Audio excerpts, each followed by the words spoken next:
if I'm going to accept him as my dad. How about Daddy Franco? Tanong ng kanyang anak na si Sean. Nakasandal ito sa kanya.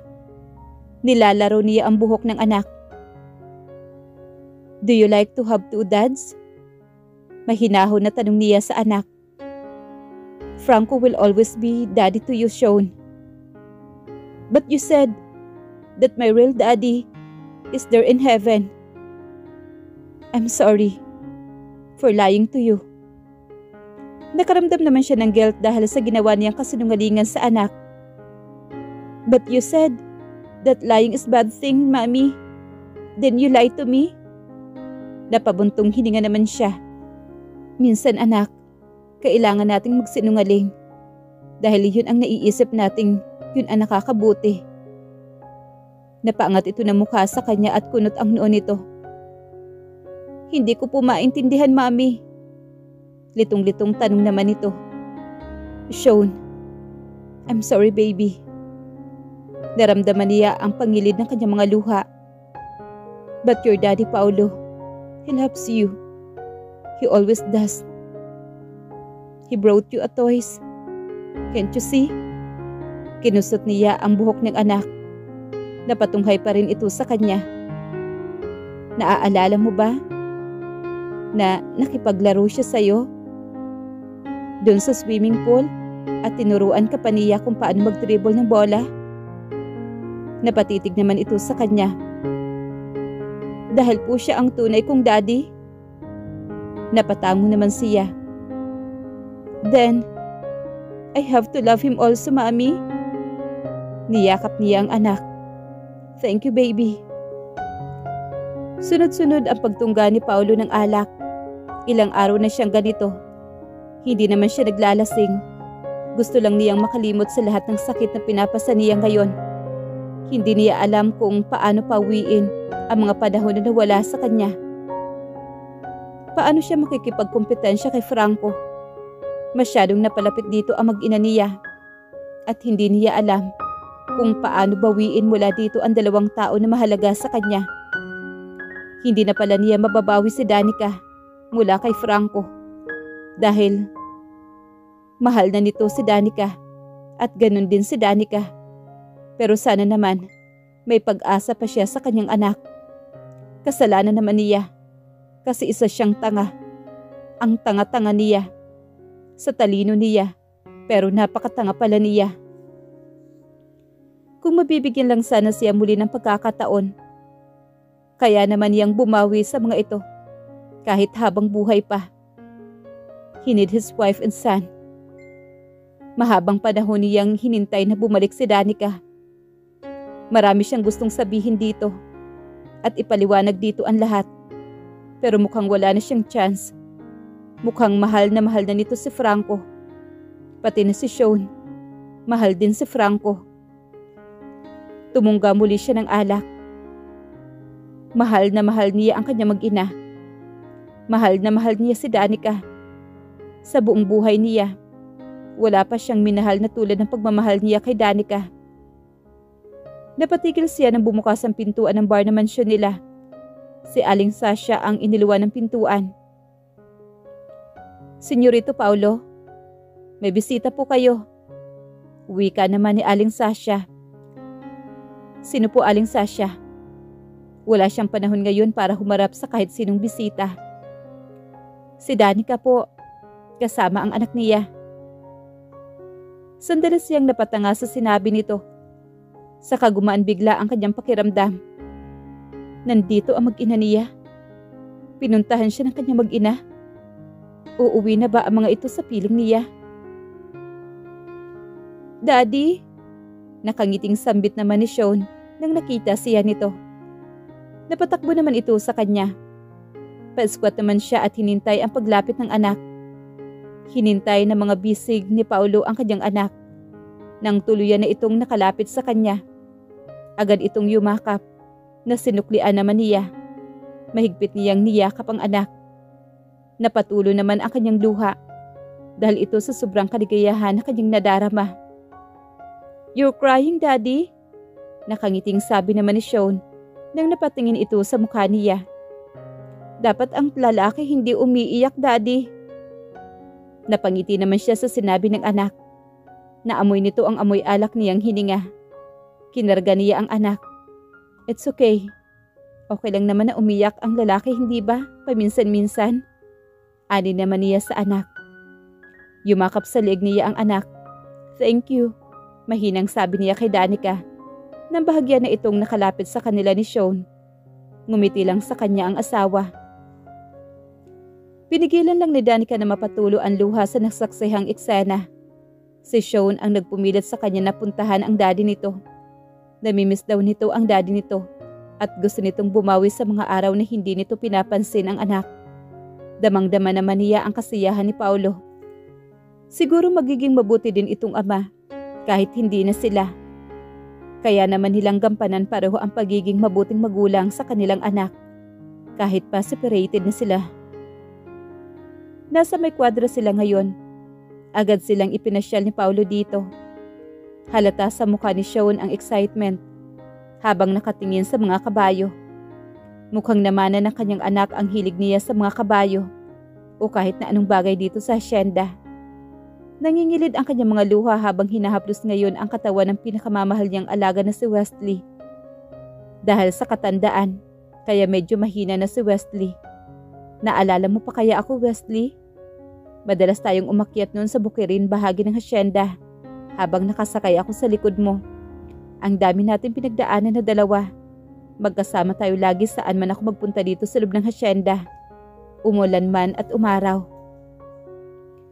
Umungol naman si Wesley na parang naiintindihan ang kanyang sinasabi. Nabawi ang kanyang paningin nang marinig ang malakas na tawanan ni Paulo at Sean. Kasalukuyang tinuturuan ni Paulo si Sean kung paano ba ang tamang pagsakay sa kabayo. Safe naman ang ginawa nito dahil bata pa naman yon, kabayo na ginagamit ngayon. Ito na ang swak lang sa edad ni Sean. Nakahawak din si Paulo dito. Hindi niya magawang ialis ang kanyang mga mata sa kanyang mag-ama. Nakikita ko na, Danica, ang katuparan ng pangarap ko noon. Parang nakikita ko na ang mga anak niyo ni Paulo na masayang naglalaro sa bakuran nitong hasyenda. Parang naririnig ko na ang halakhak ng mga ito. Napailing siya nang naalala ang sinabi ni Don Eduardo sa kanya. Bakit mo pumapasok iyon ngayon sa kanyang isipan? Hindi naman yun mangyayari, hindi ba? Ang pangarap ni Don Eduardo ay baka mangyari nga pero hindi sa kanila ni Paulo, kundi para kay Sean kung magkakapamilya na ito. Napailing na naman siya. Sabay siyang napangiti. Bakit ba niya naisip agad ang ganitong bagay? Ang bata pa ni Sean para pag-isipan niya ng ganito. Nabura ang kanyang ngiti na nakita niya ang babaeng papalapit kina Paulo at Sean, si Belinda, at may kasama itong isang babae na ayaw na sana niyang makita pa. Pero ngayon, kasama pa talaga ni Belinda at kasalukuyang bumabati sa kanyang anak. Hindi ko pinansin ang aking nadarama. Ngayon nandito at kasama ko na naman ang tatlong nilalang na naging dahilan sa aking mapait na nakaraan. Humakbang ako papalapit kay Paulo. Kasama na niya ngayon ang kanyang ina at si Hana. Kailangan kong kunin ang aking anak. Sabi ko na nga ba, hindi magdudulot na maganda ang pagpunta namin ni Sean dito. Teritoryo nga pala ang Hacienda Dio Gracia ng mga masasamang nilalang. Danica, hello. Nakangiting bati sa akin ni Hana. Nakipagbeso-beso pa siya sa akin na parang wala siyang ginawang masama sa akin noon. Ayaw ko makipagplastikan kaya hindi ko sinuklian ang kanyang mga ngiti. Hindi ko rin itinago ang pag-ismid ko sa kanya dahil sa ginawa ni Hana. I'm sorry. Ani ni Hana nang naramdaman na hindi ko nagustuhan ang kanyang ginawa. Hindi na kami magtatagal ni Sean. Uuwi na kami. Malayo pa ang biyahe namin. Diretso kong sabi naman kay Paulo. Iha, Danica, baka gusto mong dito muna magpalipas ng gabi. Gusto pa kitang makasama at mas makilala. Gusto kong makipagkwentuhan sa'yo. Masayang wika naman ni Belinda, kaya napataas naman ang kilay ko. Plastic mo din, no? Isinama mo pa si Hana dito, para ano? Sambit ng aking isipan. Come on, Danica. Malapit ng gumabi. Hindi ligtas ang magmaneho ng gabi, lalo na dito sa San Ignacio. Wika naman sa kanya ni Paulo. May punto naman si Paulo. Hindi naman talaga ako uuwi. Sana ay plano ko na lang sana na magpalipas kami ni Sean ng gabi dito sa hacienda. Pero biglang dumating itong nanay niya at ex-girlfriend niya. Malay ko ba sa kanila? Isa lang ang alam ko. Ayaw kong makasama sina Hana at Belinda sa isang lugar lang. Habang hindi naman nagsasalita si Hana, nanatili lang siyang tahimik at nakatitig siya sa akin. Wala ako nagawa kundi ang magpalipas na lang ng gabi dito sa mansyon ng mga Diogracia. Ang anak ko naman kasi na si Sean ang nagpumilit. Iha Danica, kumain ka pa. Ano ba ang mga gusto mong kainin? Sabihin mo lang sa akin anak at iaabot ko sa'yo. Wika naman ni Belinda sabay abot niya sa akin ang kanin na nasa hapagkainan. Kanina pa ako naiirita sa kanya. Hinahayaan ko na nga lang siya na asikasuhin niya ang aking anak. Halata naman na mahal niya ito dahil apo niya ito. Pero itong ginagawa niyang pag-aasikaso niya sa akin, hindi ko talaga nagugustuhan. Lalo pat alam kong may hidden agenda siya. At saan na kaya yung little version na kasama ng ugali ni Belinda at ni Hana? Nang bumalik kami kanina sa mansyon, hindi na namin nakakasama ang babaeng yon. At ngayon, wala din dito. Bumalik na kaya yun sa Maynila? Kaya ko ang sarili ko, Ma'am Belinda. Hindi mo naman ako kailangan asikasuhin dahil hindi naman ako baldado. Kailangan ko iparamdam sa kanya na kahit kailan, hindi niya ako mauuto. Pasensya na anak, gusto lang naman kitang alagaan. Ani naman ni Belinda na tila bigong-bigo ang mukha nito. Isa pa itong dumadagdag sa iritasyon na aking nadarama. Ang laging pagtawag niya sa akin ng anak. Hindi masarap sa aking pandinig. Ma'am, saway naman ni Paulo sa ina. Saka siya bumaling sa akin. Sweetheart, just tell me kung may. Pinukol ko na masamang tingin naman si Paulo. Kaya siya natigil sa pagsasalita niya. Isa din siya sa dumadagdag sa iritasyong nadarama ko ngayon. Kasalukuyan akong nasa balkonahe ng ikalawang palapag na mansyon. Dahil sa sobrang pagod kaya agad ding nakatulog ang anak kong si Sean. Habang ako naman ay hindi dinadalaw ng antok. Nakahawak ako sa railings at nakatingin sa malawak na lupain ng mga Diogracia. Kahit gabi na, pero maaaninag ko pa rin ang ilang bahagi ng hacienda dahil maliwanag naman ang buwan at maliwanag naman ang ilaw sa mga poste. I always love this place. Kahit saan lupalop man ng mundo ako mapadpad, hindi ko pa rin maitatanggi na ang hacienda Diogracia pa rin ang pinakapaborito kong lugar. Dahil dito ako nagkaisip, sumaya at nasaktan. Sa lugar din na ito ako umibig at nagluksa sa aking pagkabigo. Maya't maya lang may tumabi sa akin sa pagkakatayo ko. At kahit hindi ako sumulyap, kahit sandali sa tabi ko, alam ko na kung sino ang kasama ko ngayon. Thank you sa pagtulong mo sa akin kay Sean. Ginawa ko lang kung anong tama, Paulo. Lumanghap naman ako ng hangin. Saka ko naisip na sabihin sa kanya ang nais kong sabihin. Pero may kapalit ang tulong ko na to. Ani ko sabay lingon sa kanya. Sumandal naman siya sa railings at tumingin siya sa aking mga mata. Ano yun, Danica? Kunot noon niyang tanong pero malapad na nakangiti pa rin. I want your signature in our annulment papers, Paulo. Until now, hindi mo pa rin pinipirmahan yon. Pag uwi namin ni Sean bukas sa Maynila, gusto kong ibalik mo na yun sa akin with your signature on it. Nabura naman ang kanyang malapad na ngiti at parang umambon ang hilat siya ng kanyang mukha. Dahil ba kay Franco? Minamadali ka ba niya? Magpapakasal na ba kayong dalawa? Sunod-sunod niyang tanong sa mapait na tono. It's not because of him, Paulo. Para ito sa akin. Nung umalis ako sa hacienda, gusto ko ng panibagong buhay. Kasi simula pa lang namin ni Sean dito sa Pilipinas. At gusto ko rin magsimula ng panibagong buhay muli. Ayoko may isang kasal pa rin na nag-uugnay sa ating dalawa. I don't want anything from the past dragging me back. Dapat ko nang kalimutan ang nakaraan. Pero naging sariwa na naman ito ngayon. Kaya kailangan ko ng umahon dahil walang magandang maidudulot sa akin ang nakaraan, pati na rin ang mga taong naging dahilan sa aking masakit na nakalipas. Lakas loob kong pagkakasabi sa kanya. Rumihistro naman ang sobrang sakit sa mga mata ni Paulo. Tama naman ito. Ayaw ko nang may kasal pa na nag-uugnay sa amin ni Paulo. Tama na si Sean para mag-ugnay sa aming dalawa. Danica, please. Makinig ka naman sa akin. Bigyan mo naman ako Bibigyan kita ng pagkakataon para maging ama kay Sean. Pwede ko siyang ihatid dito sa San Ignacio every weekends. At pwede mo rin siya bisitahin anytime. Lahat ng karapatan mo bilang ama niya. Hindi ko ipagkakait sa iyo, Paulo. Putol ko sa iba niyang sasabihin. Hindi naman sumagot si Paulo. Nakatitig lang siya sa mga mata ko. Nakipagtitigan rin ako sa kanya. Maya't maya lang, napansin ko na unti-unti niyang inilalapit ang kanyang mukha sa mukha ko. Mukhang plano niya akong halikan.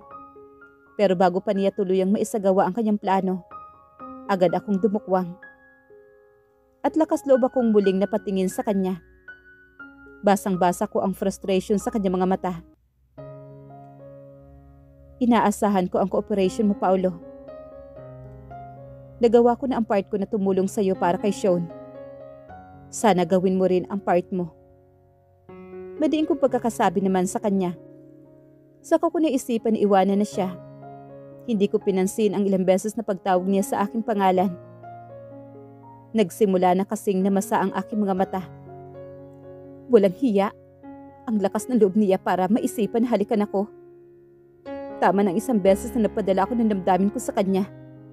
Tama na ang minsan na ipagkanulo ko ang tunay na damdamin ko para sa kanya. Nakaupo ako sa garden set na kitang-kita ko lang ang swimming pool. Kasama ni Sean ang kanyang ama sa paliligo niya sa swimming pool. Can we talk? Napaangat ako ng mukha sa nagsasalita. At si Hana ang nakita ko. Nandito pa pala siya. Anong kailangan mo? Pataray kong tanong naman sa kanya. Whatever you want to say, make it fast. You're just wasting my time. Nandito lang ako para sabihin sa'yo, hindi ko ibibigay sa'yo si Paulo. Wala akong pakialam kung may anak kayo. Nawala lang ang anak namin ni Paulo noon nang nakunan ako. Pero pwede pa rin ako magbuntis at mabigyan ko siya ng sarili niyang anak. Nabuntis pala siya ni Paulo noon. Hindi naman yun nakakapagtaka. Rinig na rinig ko ang mga ungol nilang dalawa noon sa loob ng kwarto ni Paulo. Sa alalahaning ito, mas tumitindi ang kagustuhan ko na tuluyang mapaulambisa ang kasal namin ni Paulo. Hindi ko na kayang makisama pa sa kanya at hindi ko na kayang mag-uugnay pa sa amin ang aming kasal dahil isa siyang cheater at napaka-unfaithful at hindi marunong gumalang. Walang respeto sa akin bilang babae at tao. At bilang na ring asawa niya kahit pa hindi niya ako mahal. Sayong-sayo na siya, Hana. Magsama kayong dalawa. Bakit hindi mo sabihin kay Paulo na permahan na ang annulment papers at nang hindi ka nalang kabit? Para mag-level up ka naman. Yung maging papel mo sa buhay ni Paulo. Mag-aapat na taon na nakalipas mula nang umalis ako. Pero hanggang ngayon, kabit ka pa rin. Ano kaya ang dahilan sa tingin mo? Nakangisi kong sambit sa kanya. Ginawa ka lang siguro niyang para o sana no? Bumuka ka kasi. Kahit sa taong may asawa na. Tumayo ako pagkatapos kong sabihin. Walang hiya ka talaga. Aniya sabay taas ng kamay niya para sampalin sana ako. Pero nasaloko ang kanyang kamay. Hindi ako padadaig sa tangkad niya. Gusto mo akong sampalin? Dahil sa ating dalawa, ako ang dapat manampal at hindi ikaw. Pero hindi kita sasampalin. Ayaw ko kasi na makapal ang mukha mo at baka mamula pa ang kamay ko. Pero sa susunod, baka hindi ko mapigilan ang aking sarili at gamitin ko na itong suot kong tsinelas sa pagsampal ko sa'yo. Madiin kong sambit sa kanya. Huwag mo akong takutin. Hindi kita tinatakot, Hana. Sinabi ko lang sa'yo ang pwede kong gawin. Kung ako sa'yo, umalis ka na dito at iwan mo ako mag-isa. Matuto kang lumagay sa dapat mong kalagyan. Asan pa? Sa basurahan? Doon kasi nararapat ilagay ang plastic na katulad mo. At akmang tatalikod na sana ako nang bigla siyang may sinabi na nagpatigil sa akin. You're still the same Danica that I used to know. Nabihisan ka lang na maganda. Pero amoy na amoy ko pa rin ang basura sa'yo. Wala ka pa rin breeding. And of course, ang dali mo pa rin utuin. Buong akala mo siguro na talagang totoo lahat ng kabaitan na ipinapakita ni Ma'am Belinda at Paulo. Mag-isip-isip ka.